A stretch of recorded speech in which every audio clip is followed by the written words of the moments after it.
Assalamualaikum warahmatullahi wabarakatuh. Selamat pagi anak-anak. Kembali lagi kita akan belajar bahasa Indonesia.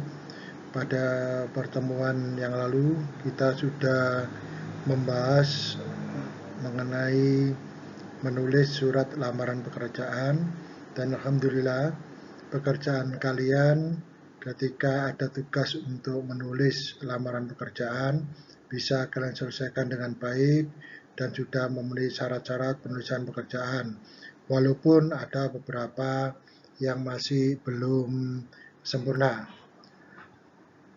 Baiklah, untuk hari ini kita akan melanjutkan pada bab 2, yaitu menikmati cerita sejarah atau bisa disebut juga dengan novel sejarah. Pernahkah kalian membaca novel yang berlatar belakang sejarah? Ya, misalnya aja novel yang berjudul Kemelut Majapahit karya Mintarja, yaitu adalah salah satu contoh novel sejarah. Di dalam novel ini tentu latar belakangnya adalah fakta-fakta sejarah. Dalam pelajaran kali ini, tujuan terakhirnya adalah kalian nantinya bisa menulis novel sejarah. Namun, yang perlu kalian lakukan langkah-langkahnya, yaitu pada pelajaran kali ini, nanti kalian diharapkan mampu.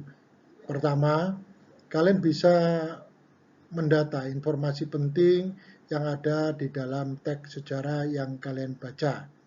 Kemudian yang kedua, kalian bisa mengidentifikasi struktur teks cerita sejarah tersebut.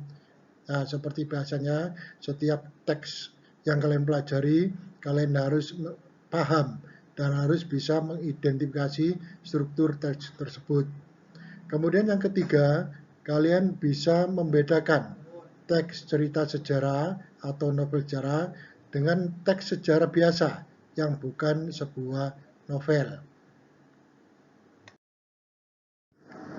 Baiklah anak-anak, sebelum kita melanjutkan tentang novel sejarah ada berapa jenis, perlu kalian pahami bahwa yang dimaksud dengan novel sejarah adalah novel yang di dalamnya menjelaskan dan menceritakan tentang fakta kejadian masa lalu yang menjadi asal muasal atau latar belakang terjadinya sesuatu yang memiliki nilai kesejarahan, bisa bersifat naratif atau deskriptif.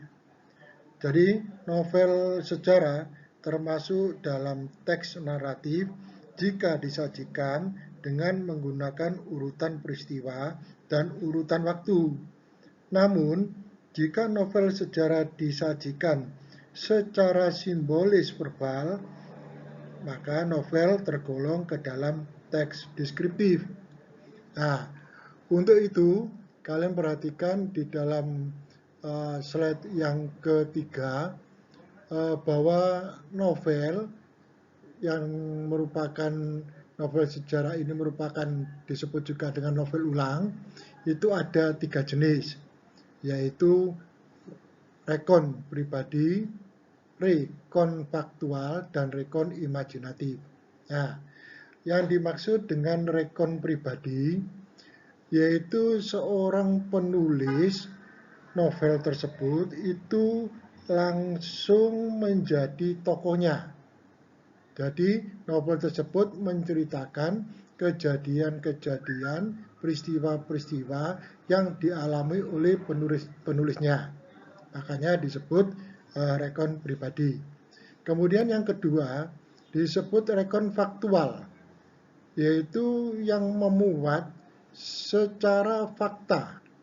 Misalnya saja tentang laporan polisi, kemudian eksperimen ilmiah, atau yang lain-lainnya.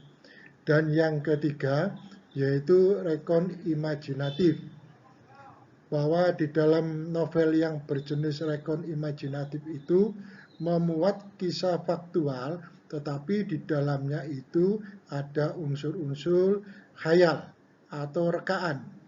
Nah, rekaan tersebut diperinci secara rinci dengan menggunakan gaya bahasa tertentu sehingga jika dibaca nanti menimbulkan imajinasi bagi pembacanya. Baiklah, untuk kegiatan latihan yang pertama, nanti kalian mendata informasi dari sebuah teks sejarah. Kalian nanti bisa membaca sebuah contoh yang ada di dalam slide berikutnya. Ada sebuah contoh, kalian pahami nanti, kemudian tugasnya ada di slide terakhir.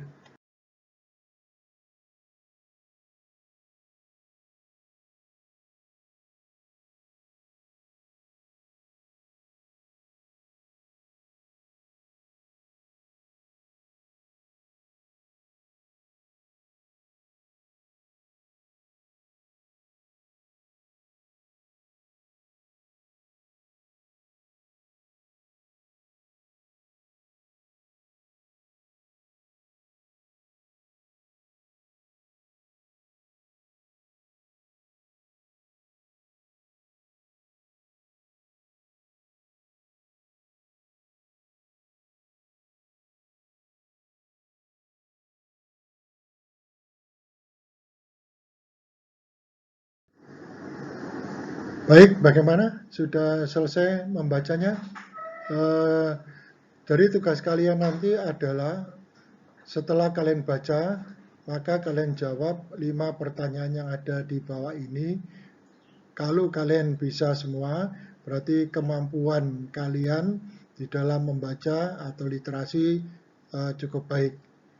Silakan kalian perhatikan pertanyaan-pertanyaannya, kemudian kalian jawab, kalian upload kembali jawaban kalian ke jawaban di Google Classroom ini.